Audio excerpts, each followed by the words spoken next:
వెట్టి చాకిరిలో ఉన్నాయి.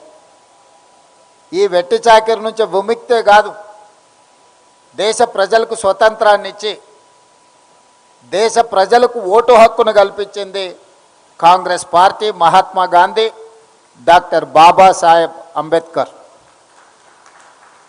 ఈనాడు గతాన్ని ఒక్కసారి గుర్తు చేయాలి. భవిష్యత్ తరాలకు మనం చెప్పవలసిన బాధ్యత ఈ సమావేశంలో ఉన్న ప్రతి ఒక్కరి మీద ఉన్నది. దేశ స్వతంత్రం వచ్చిన తర్వాత ఈ దేశాన్ని ఏ విధంగా ముందుకు తీసుకెళ్ళాలి, ఈ దేశంలో పరిపాలన ఏ విధంగా కొనసాగించాలని చర్చ జరగడానికి ఆనాడు కాంగ్రెస్ పార్టీ కాన్స్టిట్యూయెంట్ అసెంబ్లీని ఏర్పాటు చేసింది. మేధావులను, ఆనాడు పరిపాలనలో భాగస్వాములందరినీ, చట్టాల మీద అవగాహన ఉండి ప్రపంచ దేశాలలో జరుగుతున్న పరిపాలన మీద అవగాహన ఉన్న వాళ్ళను ఏర్చి కూర్చి దానికి చైర్పర్సన్గా డాక్టర్ బాబాసాహెబ్ అంబేద్కర్ గారిని రాజ్యాంగాన్ని రచించడానికి ఆనాడు కాంగ్రెస్ పార్టీ నియమించింది. ఆ సందర్భంగా చాలా చర్చలు జరిగినాయి, సూచనలు వచ్చినాయి, వాదోపవాదాలు జరిగినాయి. భారతీయ జనతా పార్టీ భావజాలం ఉన్నవాళ్ళు ఈ దేశంలో పేదవాళ్లకు ఓటు హక్కు ఉండడానికి వీలు లేదు, కేవలం శ్రీమంతులకు, ఉన్నత వర్గాలకు మాత్రమే ఈ దేశంలో ఓటు హక్కు ఉండాలని ఆనాడు వాదించారు.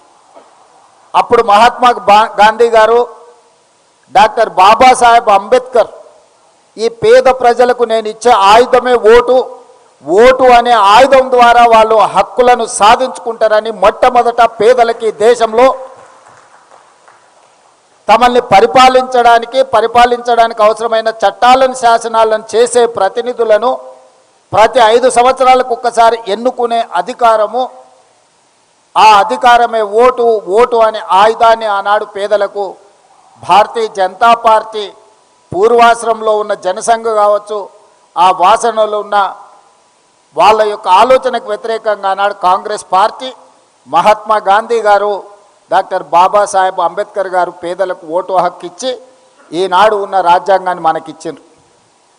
ఆ రాజ్యాంగాన్ని 75 సంవత్సరాలు పూర్తి చేసుకుంటున్న సందర్భంలో 2024 పార్లమెంట్ ఎన్నికల సందర్భంగా నరేంద్ర మోడీ గారి నాయకత్వంలో ఈ పేద ప్రజలకు అనుకూలమైన, పేద ప్రజలకు హక్కు కల్పించిన, పేద ప్రజలకు భద్రత కల్పించిన రాజ్యాంగాన్ని మార్చడానికి కుట్ర చేసి 400 సీట్లు మాకు ఇవ్వండి, మేము నూతన పరిపాలన తీసుకొస్తామని చెప్పి భారతీయ జనతా పార్టీ ప్రజల దగ్గరికి వెళ్ళారు.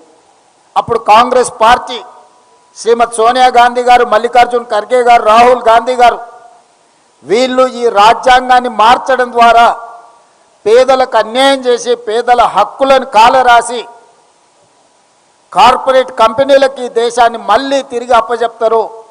ఆనాడు ఈస్ట్ ఇండియా కంపెనీ ముసుగులో ఈ దేశాన్ని ఆక్రమించుకున్న బ్రిటిషర్స్ వారసత్వంగా బీజేపీ అంటే బ్రిటిషర్స్ జనతా పార్టీ అని చెప్పుకునే విధంగా ఈరోజు రాజ్యాంగంలో మార్పు తీసుకోవడానికి ప్రయత్నం చేస్తారు. ప్రజాస్వామ్యమే ప్రమాదంలో పడబోతున్నది. ప్రజలంతా జాగ్రత్తగా ఆలోచన చేయండి.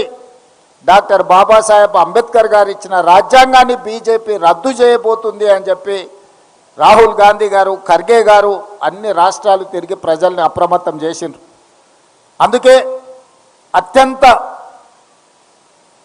అంబేద్కర్ గారి ప్రభావితమైన రాష్ట్రాలైన మహారాష్ట్ర, ఉత్తరప్రదేశ్లో భారతీయ జనతా పార్టీని, ఎన్డీఏను తుడిచిపెట్టేసిండ్రు అక్కడ. అందుకే ఈరోజు భారతీయ జనతా పార్టీ 240 సీట్ల దగ్గర ఆగిపోయింది. ఎన్డీఏ కూటమి ఈరోజు అధికారంలోకి రావడం వల్ల, వాళ్ళు ఆశించిన 400 సీట్లు సాధించకపోవడం వల్ల రాజ్యాంగాన్ని సమూలంగా మార్చి వాళ్ళకు అనుకూలంగా రాసుకోవాలన్న ఆలోచన వాయిదా పడ్డది. ఎప్పుడైతే రాజ్యాంగాన్ని మార్చలేకపోయినో, ఎప్పుడైతే పేదల హక్కులను కాలరాసి ఈస్ట్ ఇండియా కంపెనీలకి, ఈనాడు ఉన్న అదానీ అంబానీలకి దేశాన్ని అప్పజెప్పాలన్న ప్రణాళిక వాళ్ళు కుట్రపూరితంగా ఆలోచన చేసినరో అది అమలు చేయలేకపోయినరు. అందుకే ఈరోజు ఆ పథకాన్ని, ఆ ఆలోచనని ఇంకొక రూపంలో అమలు చేయాలని బయలుదేరారు. అదే ఈనాడు ఓటర్ల ప్రక్షాళన అని చెప్పి SIR తీసుకొచ్చిండ్రు.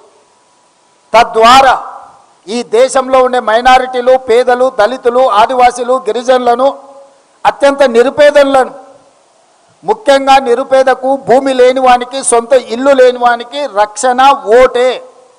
ఓటు ఒక్కటే ఆయుధం. ఇల్లు లేని వాడికి, ఆస్తి లేని వాడికి గుర్తింపే ఓటు. ఇవాళ గుర్తింపును తొలగించాలి, ఓట్లను తీసేయాలని ఎస్ఐఆర్ తీసుకొచ్చిండ్రు. ఎప్పుడైతే ఓటు హక్కు తీసేస్తాడో అతని ఆధార్ కార్డు పోతుంది, అతని రేషన్ కార్డు పోతుంది, అతనికి ప్రభుత్వం నుంచి అందే సంక్షేమ పథకాలు రద్దయిపోతాయి. చివరికి దేశంలో ఉండాలనా లేదా అని అంటే అతను ఉండాలనా లేదా అని నిర్ణయించేది కూడా భారతీయ జనతా పార్టీ చేతిలోకి వెళ్తుంది. అట్లా కోట్లాది మంది పేదలని ఈ దేశ పౌరులే కాదు అని చెప్పి వాళ్ళని తిరిగి వెట్టి చాకిరి కింద బానిసలుగా తయారు చేయడానికి ఈరోజు భారతీయ జనతా పార్టీ కుట్ర చేస్తుంది. ఈరోజు ఎస్ఐఆర్ వెనకాల ఒక పెద్ద కుట్ర ఉన్నది. రెండవది, వెట్టి చాకిరి నుంచి రైతు కూలీ సంఘాల పోరాటం వల్ల కూలీ చేసేవాడికి కూలీ నిర్ధారించే కనీస వేతన చట్టాన్ని ఆనాడు ఎంతోమంది పోరాటం చేస్తే కాంగ్రెస్ పార్టీ కూలీలకు కూడా హక్కు కల్పించి కనీస వేతన చట్టాన్ని తీసుకొచ్చి దాన్ని అమలు చేయడానికి ఒక వ్యవస్థను ఏర్పాటు చేసి ఈరోజు కూలీ పనికి కూడా లెక్కగట్టి ఇవ్వాలి, శ్రమ దినాలకు, శ్రమ గంటలకు కూడా మీరు వేతనాలు చెల్లించాలని చట్టాన్ని కాంగ్రెస్ పార్టీ తీసుకొచ్చింది. వాళ్ళకు పని దొరక్కపోతే పని కల్పించడానికే పని లేని పేదలకు, భూమి లేని పేదలకు, ఇల్లు లేని పేదలకు రక్షణ కల్పించడానికి, ఆహార భద్రత కల్పించడానికి మహాత్మా గాంధీ జాతీయ ఉపాధి హామీ పథకాన్ని తీసుకురావడం ద్వారా పేదల యొక్క ఆత్మగౌరవాన్ని పెంచాలి అని శ్రీమతి సోనియా గాంధీ గారు ఆలోచన చేసి మన్మోహన్ సింగ్ గారు ప్రధానమంత్రిగా ఉన్నప్పుడు ఈ చట్టాన్ని అమలు చేయడం జరిగింది. దానికి ప్రధానమైన స్ఫూర్తి ఆనాడు ఉమ్మడి ఆంధ్రప్రదేశ్ మెదక్ జిల్లాలో పునాది పడ్డది.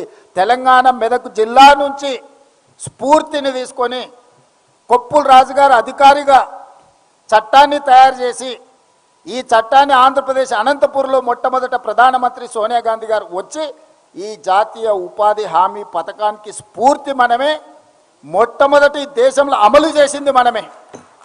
ప్రపంచానికే ఆదర్శంగా ఉన్న ఉపాధి హామీ చట్టము అమలు జరగడానికి తెలుగు రాష్ట్రాలే ప్రధాన కారణము. ఆనాడు సోనియా గాంధీ గారు, మన్మోహన్ సింగ్ గారు ఇక్కడి నుంచి పథకాన్ని ప్రారంభించారు. ఈరోజు ఉపాధి హామీ చట్టము అమలు జరిగితే గ్రామీణ ప్రాంతాలలో వలసలు ఆగిపోయినాయి, వెట్టి చాకిరి ఆగిపోయింది, ఆత్మగౌరవం పెరిగింది. పని దినాలకు, పని గంటలకు డిమాండ్ చేసి తీసుకునే పరిస్థితిలో కార్మికులు వచ్చిండ్రు, కూలీలు వచ్చిండ్రు. ఇవాళ అదానీ, అంబానీ లాంటి పెద్ద పెద్ద పారిశ్రామికవేత్తలకు అగ్వకు లేబర్ దొరకడం లేదు. కాబట్టి ఈ జాతీయ ఉపాధి హామీ పథకాన్ని గ్రామాలలో రద్దు చేస్తే మళ్ళీ గ్రామాలలో ఉన్న పేదలు వలసల పేరు మీద పట్టణాలకు తరలి వస్తారు. ఎప్పుడైతే పేదలు పట్టణాలకు వస్తారో అదానీ అంబానీలకు అగ్వకు కూలీలు దొరుకుతారు.